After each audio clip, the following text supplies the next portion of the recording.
para já, eu acho que temos aqui alguns dados que temos de ter em conta. Nós, portanto, estou a falar de nós, os trabalhadores portugueses, estão mais tempo no seu posto de trabalho do que vários dos seus congêneres nos países europeus. Podemos ir a diferenças horárias de mais 4 horas semanais para os trabalhadores portugueses no seu posto de trabalho. Eu não estou a falar aqui do horário, que está determinado. Eu estou a falar o estar no seu posto de trabalho.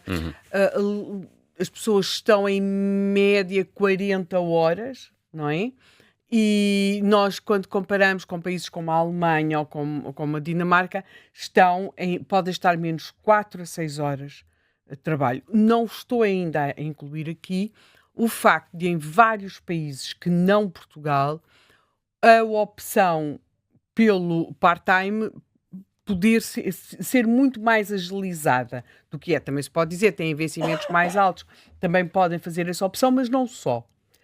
Muito frequentemente as pessoas podem, até feitas as contas, muitas vezes a diferença por trabalhar com horários mais reduzidos é muito mais ágil o optar e o deixar de optar, não é? Porque muitas vezes em Portugal o peso é tal, é um processo tão para já é pouco frequente e depois é tão pouco flexível que as pessoas muitas vezes veem isso como uma precarização da sua própria condição laboral. Não é muito ágil, nem o conseguir ter uma solução de part-time, nem o deixar de ter uma solução de part-time. As pessoas, em geral, não lhes aparece como uma opção. E isto também explicará, muitas vezes, que a questão da permanência na escola dos filhos, seja o tempo de permanência, seja superior. Portanto, mais tempo de trabalho. Depois, não sei como é que isso impactará nestas idades e em diferentes atividades profissionais. Em Portugal existe uma coisa tenebrosa que não tem a ver com o horário de trabalho e que é uma das coisas mais perversas que eu conheço e menos produtivas, chamadas presentismo. Presentismo. Há sobretudo muitas vezes em atividades até mais qualificadas. Há pessoas que acham que o estar no local de trabalho é uma forma de mostrar que trabalham muito. Eu não acho nada mais falso. Acho que muitas vezes são pessoas que até trabalham muito pouco ou trabalham menos e fazem do estar no local de trabalho uma forma de vida. Quer dizer, nada contra se isso depois não criasse nos outros uma espécie de sensação quase que de culpa por irem sair. Para lá, depois daquelas outras coisas que nós sabemos e que passam pelas reuniões ao fim da tarde ou em horas mais ou menos inconvenientes. Ou seja, parece que no programa que fizemos aqui sobre a geração Z, eu fiquei animadíssima quando percebi que se tende essa geração algumas coisas muito irritantes, como por exemplo, não gostar de falar ao telefone, mas estaria menos disponível para estar, para esta forma de estar. Isto talvez, não sei como é que está neste momento, esta mania nacional do presentismo, mas espero que esteja a passar. De qualquer forma, temos de ter isto em conta, as famílias portuguesas, os pais e as mães, estão mais tempo no seu local de trabalho do que, por exemplo, os pais e as mães da Dinamarca ou os pais e as mães da Alemanha. Portanto, isso é um dos dados que é complicado. Depois temos a questão dos transportes, não é? Que condiciona muito, porque as pessoas vivem naquela espécie de triângulo entre casa, trabalho, escola, dos filhos, não é? Depois, e isso condiciona também, porque a rede... Com muitas perdas de tempo, não é? Com muitas perdas de tempo. Sobretudo porque toda a gente vive nesse triângulo, não é? Na Europa toda. O problema é que em Portugal se perde muito tempo parado no tempo. No trânsito ou nos transportes. Sim, em Portugal perde-se muito tempo. Nas outras cidades também não se perde assim tão... Nós temos sempre uma visão, às vezes, um bocadinho idílica, mas todas as cidades têm os seus engarrafamentos, não é? Agora, podem ter melhores redes de transportes públicos mais fiáveis. Uma das coisas que impressiona muito hoje quem anda nos transportes públicos é que não se vêem crianças. Há muito poucas crianças nos transportes públicos. O que quer dizer que a maior parte dos pais transportam os seus filhos de automóvel. Não é apenas uma questão de conforto, também o será, mas é também uma questão de ser viável. Quando se vêem as estações, sobretudo aquelas que fazem interfaces entre metros, autocarros, comboios, percebemos que nada daquilo foi concebido para pessoas que se têm de deslocar. Olha, às vezes basta estar com uma dor numa perna para perceber que nada daquilo foi concebido para as pessoas se deslocarem, e muito mais com crianças. Portanto, não há ali uma arquitetura a pensar que aqueles espaços vão ser frequentados por pessoas que carregam sacos, que deviam poder levar crianças, pessoas que não são todos jovens com 20 e 30 anos, portanto, basta ter-se uma dorzinha num pé para já começar a perceber como pode ser mais difícil. Portanto, há este lado dos transportes não está nada feito a pensar em famílias e também não está feito a pensar em quase ninguém, a não ser os tais jovens de 20, 30 anos, que estão na plenitude da sua agilidade e força física. Portanto, esta parte dos transportes, pensemos como pode condicionar. Não é? Mas, em Lisboa, há todas as manhãs eu juro, eu tive filhos, portanto, eu sempre pensava como é que estes pais conseguem gerir isto, que são as pessoas que têm de fazer de automóvel a travessia para a outra margem. E quer dizer, eu acho que aquele momento em que se percebe que a escola pode fechar, a creche pode fechar, e que ele está lá, ou ela, é sem dúvida ali um peso. É óbvio que isto condiciona muitas vezes as opções por habitação, uma habitação mais cara, mas que evita muitas vezes estas travessias, ou determinado tipo de opções. Portanto, a este lado dos transportes pesará muito, muito em tudo isto, condiciona também a habitação, mas também temos de ver do outro lado destes números. Ou seja, nós temos neste momento uma cobertura muito grande em Portugal, muito significativa, superior a vários outros países da União Europeia, uma cobertura do pré-escolar, creche e pré-escolar.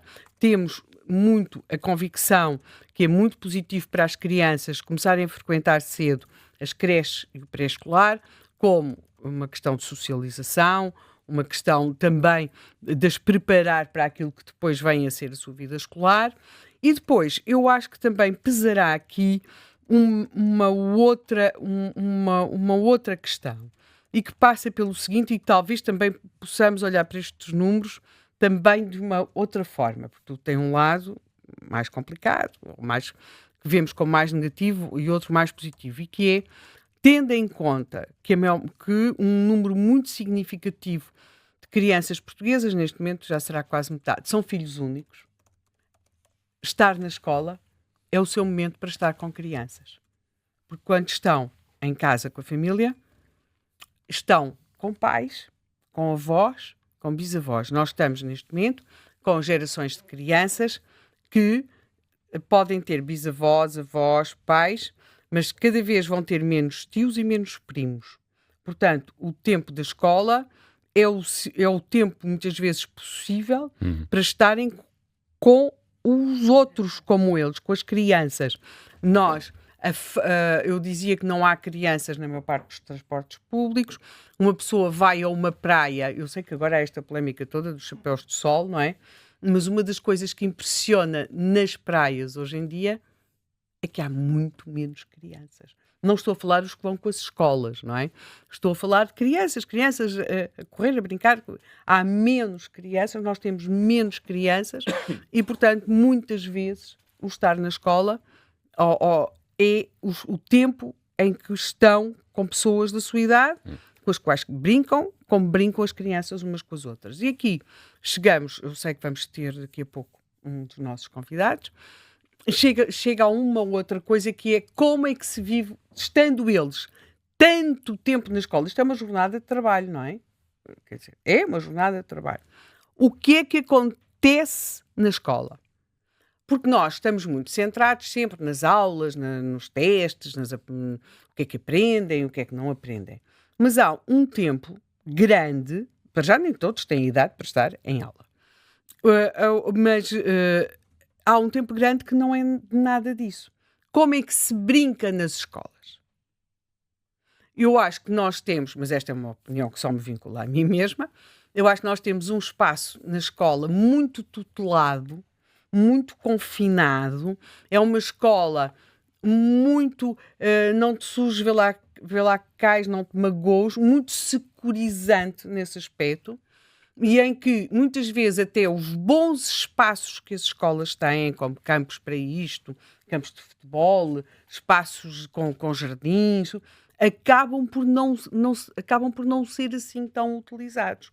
Porque, não, vocês hoje ficam aqui, daqui não vão lá para trás, ficam aqui todos à frente, e é suposto estarem ali, quer dizer, há quase que um receio do usufruto pelos alunos do espaço escola.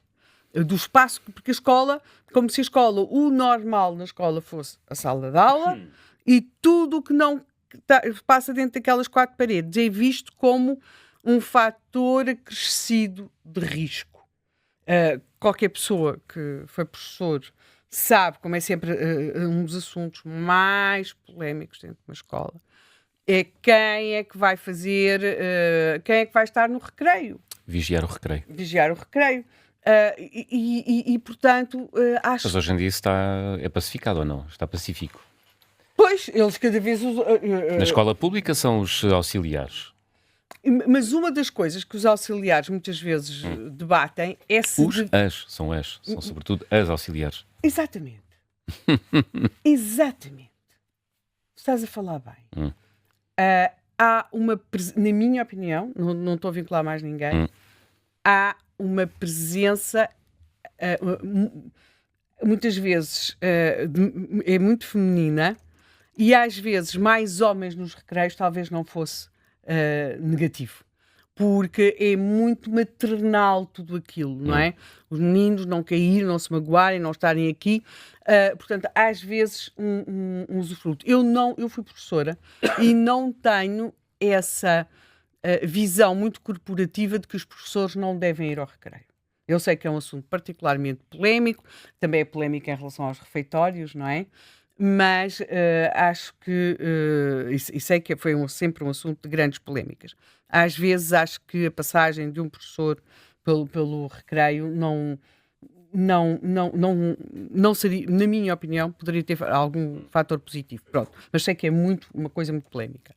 Agora, seja como for, seja vigiado ou com a presença de auxiliares, seja com quem for, acho que porque eles passam muito tempo na escola.